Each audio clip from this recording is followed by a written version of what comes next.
हा हसण्याचा नाही, गंभीर चिंतनाचा विषय आहे. ही आपल्या भविष्यकाळाची झलक नाही आहे ना. जागे व्हा. दुष्काळी परिस्थितीवर मात करण्यासाठी शासनाला साथ द्या.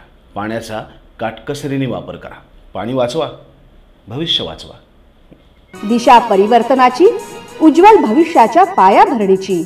माहिती व जनसंपर्क महासंचालनालय, महाराष्ट्र शासन.